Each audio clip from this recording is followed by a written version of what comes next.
surge of emotion, the inexplicable joy or the irrational anger that suddenly invades the conscious mind and takes it over. The floods of feeling make no sense to the conscious mind because the conscious mind did not produce them. The man in our example could not explain to himself the intensity of his reaction. He asked, where did that come from? He felt that his anger came from somewhere outside him. He felt that he was not himself for a few moments. But in fact, this surge of ungovernable emotion did come from a part of him, a place deep within that he couldn't see with his conscious mind. It is because of this invisibility that this place within is called the unconscious. The idea of the unconscious derives from a simple observation in daily human life. There is material contained in our minds that we are not aware of most of the time. We sometimes become aware of a memory, a pleasant association, an ideal, a belief that wells up unexpectedly from an unknown place. We sense that we have carried these elements somewhere inside us for a long time. But where? In an unknown part of the total psyche that lies outside the boundaries of the conscious mind. The unconscious is a marvelous universe of unseen energies, forces, forms of intelligence, even distinct personalities that live within us. It is a much larger realm than most of us realize, one that has a complete life of its own running parallel to the ordinary life we live day to day. The unconscious is the secret source of much of our thought, feeling, and behavior. It influences us in ways that are all the more powerful because unsuspected. Most of us have an intuitive feeling about what is meant when we hear the term unconscious. We correlate this idea with myriads of experiences, small and large, that are interwoven with the fabric of our daily lives. We all have had the experience of doing something unconsciously when our minds were someplace else, then being surprised at what we had done. We remember getting worked up during a conversation and blurting out some strong opinion we didn't know consciously that we held. Sometimes we are startled. Where did that come from?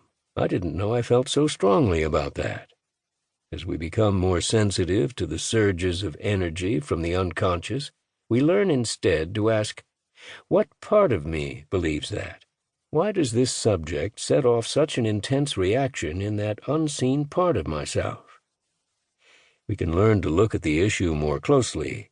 What comes over me is a sudden invasion of energy from the unconscious. If I think I wasn't being myself, it is because I don't realize that myself also includes my unconscious.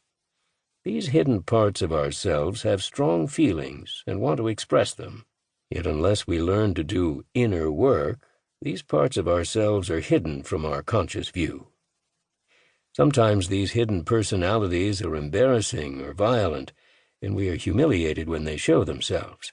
At other times, we wake up to strengths and find qualities within ourselves that we never knew were there. We draw on hidden resources and do things we normally could not have done, say something more clear and intelligent than we've ever been able to say before, express wisdom we did not know we had, show a generosity or understanding of which we never knew we were capable. In each case, there is a startled reaction. I am a different person than I thought I was. I have qualities, both positive and negative, that I didn't know were part of my definition. These qualities lived in the unconscious, where they were out of sight, out of mind. We are all much more than the I of whom we are aware.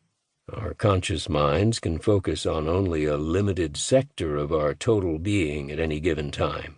Despite our efforts at self-knowledge, only a small portion of the huge energy system of the unconscious can be incorporated into the conscious mind or function at the conscious level. Therefore, we have to learn how to go to the unconscious and become receptive to its messages. It is the only way to find the unknown parts of ourselves. Approaching the unconscious, voluntarily or involuntarily. The unconscious manifests itself through a language of symbols. It is not only in our involuntary or compulsive behavior that we can see the unconscious. It has two natural pathways for bridging the gap and speaking to the conscious mind. One is by dreams, the other is through the imagination. Both of these are highly refined.